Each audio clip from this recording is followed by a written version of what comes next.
नमस्कार बच्चों, आइए बच्चों आज हम इस वीडियो के माध्यम से लर्निंग आउटकम पर आधारित लर्निंग गिफ्ट सामग्री ब्रिज कोर्स कक्षा 5 विषय हिंदी, इसके अंतर्गत हम देखेंगे पेज नंबर 44 से लेकर पेज नंबर 48। इसमें दिए गए सभी मूल्यांकन वर्कशीट एवं मूल्यांकन के अंतर्गत जो प्रश्न हैं इन्हें हम जानेंगे।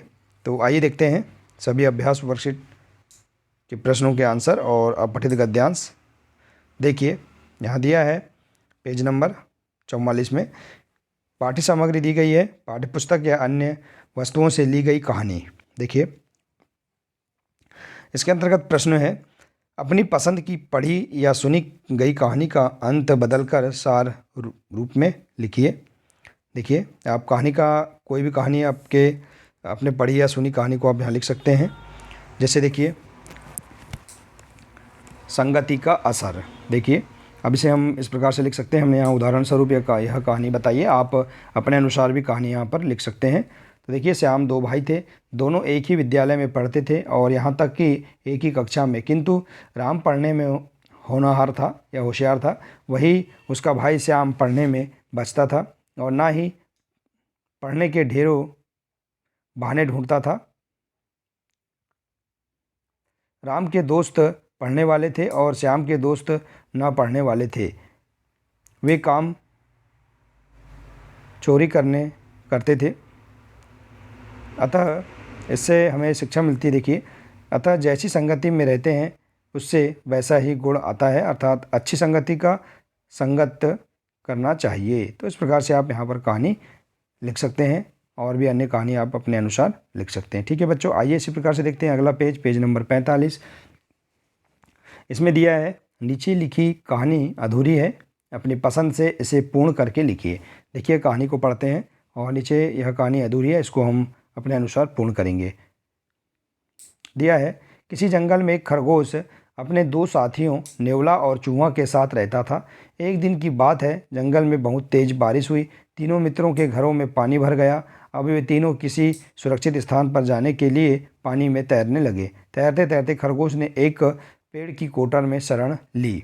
तभी नेवले को एक घनी झाड़ी पकड़ में आई और वह उस पर चढ़ गया। चूहा तेज बहाव में बहते आगे बह गया। खरगोश और नेवले को वह दिखाई नहीं दिया और चूहा बहते हुए, देखिए अब हमसे आगे बढ़ाएंगे इस कहानी को, चूहा बहते हुए बहुत आगे निकल गया। तभी नेवला और खरगोश को अपने मित्र की याद आई। उन्होंने उसे बचाने का निर्णय किया और दोनों एक लकड़ी के लट्ठे पर बैठकर उसे ढूंढने लगे। देखिए बहते हुए जो नदी में एक लकड़ी के लट्ठे में बैठकर उसे ढूंढने निकल पड़े या लगे और कुछ दूर पर चूहा उन्हें मिल गया।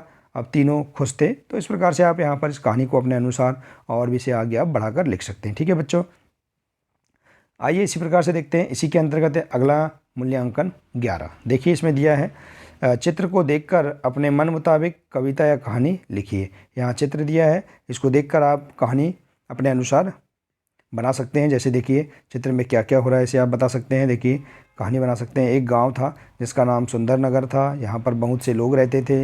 इस गांव में विद्यालय पेड़ के नीचे ही लगाया जाता था। देखिए यहाँ चित्र को देखकर आप बता सकते हैं। गांव में पोस्टमैन द्वारा विभिन्न पत्र लाकर दिया जाता था। गांव में पानी के लिए कुआं एवं नल की उचित व्यवस्था की गई थी। तो इस प्रकार से आप यहाँ पर एक कहानी के रूप में चित्र को देखकर इसे लिख सकते हैं। आइए इसी प्रकार से देखते हैं अगला पेज है पेज नंबर 46। इसमें दिया है प्रश्न, नीचे लिखे अधूरे वाक्यों को अपनी समझ के आधार पर पूरा कीजिए। देखिए प्रश्न है, यदि मैं हवा होता तो क्या करते। आप हवा होता या होती तो क्या करते। यदि मैं हवा होता या होती तो मैं पर्यावरण को हवा प्रदान करता, तापमान को कम करता। तो इस प्रकार से आप यहाँ पर अपने अनुसार यहाँ लिख सकते हैं। इसी प्रकार से देखिए, यदि मैं तितली होता या होती तो क्या करते। तो मैं तितली होता तो मैं बगीचे से रंग बिरंगी फूलों का रस चूसता। इस प्रकार से आप यहाँ पर लिख सकते हैं। इसी प्रकार से अगला प्रश्न, यदि मैं पेड़ बन जाऊँ तो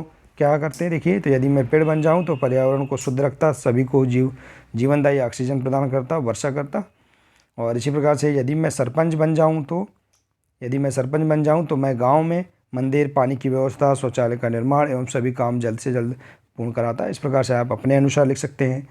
इसी प्रकार से अगला है, यदि मैं डॉक्टर बन जाऊं तो देखिए, यदि मैं डॉक्टर बन जाऊं तो मैं मरीजों का इलाज करता, सभी को निरोगी बनाने का उपाय बताता। इस प्रकार से देखिए आप यहाँ पर इन प्रश्नों के आंसर अपने समझ के आधार पर आप दे सकते हैं। ठीक है बच्चों, आइए इसी प्रकार से देखते हैं। अगला पेज है पेज नंबर 47, जिसमें दिया है लर्निंग आउटकम H 415। इसमें दिया है देखिए पाठ्य सामग्री पाठ 19 जब मैं पढ़ता था।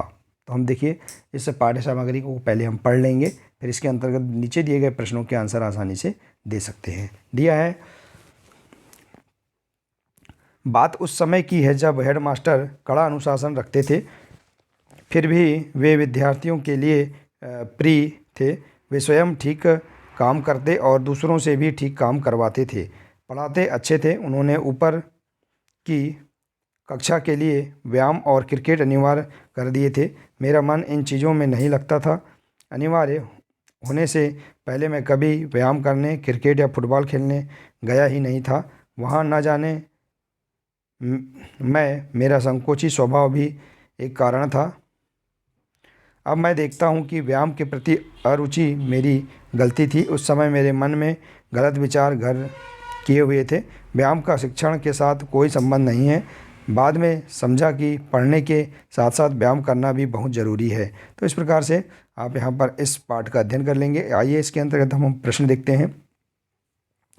प्रश्न दिया है, उपरोक्त गद्यांश को पढ़ते हुए नवीन शब्दों को या कठिन शब्दों को रेखांकित करते हुए नीचे लिखें एवं उनके अर्थ भी खोजकर लिखिए। देखिए यहाँ जो गद्यांश दिया है इसे आप पढ़ लेंगे और इसके बाद यहाँ पर जो कठिन या सरल शब्द हैं, नवीन शब्द हैं, उनको आप यहाँ पर लिखेंगे और उनके अर्थ भी बताएंगे। जैसे देखिए स्वयं, स्वयं का अर्थ होता है खुद, अरुचि नापसंद, कड़ा का अर्थ है कठोर, कारण का वजह, अनिवार्य का जरूरी, संकोच का संशय।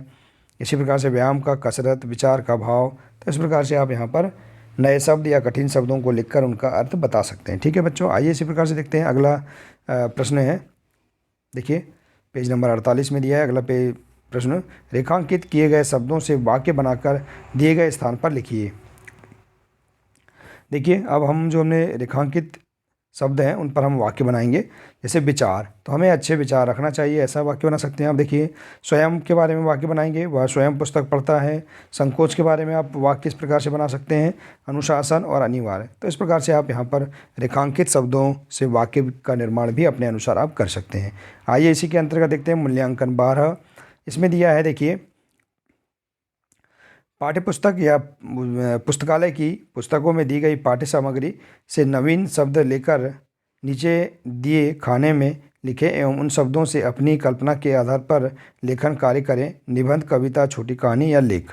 देखिए खोजे गए नवीन शब्द जैसे बसंत, चंपा, पवन, हरियाली, गेंदा, चमेली, पागल, मयूर। इस प्रकार से यहाँ पर शब्दों को आप खोज कर लिखेंगे और इसके बाद देखेंगे शब्दों से किया गया लेखन कार्य, कहानी या कविता। तो इनसे आप कोई भी एक कविता या कहानी बना सकते हैं। जैसे देखिए बसंत तुम, इस पर हमने कविता बनाई है। बसंत पे देखिए,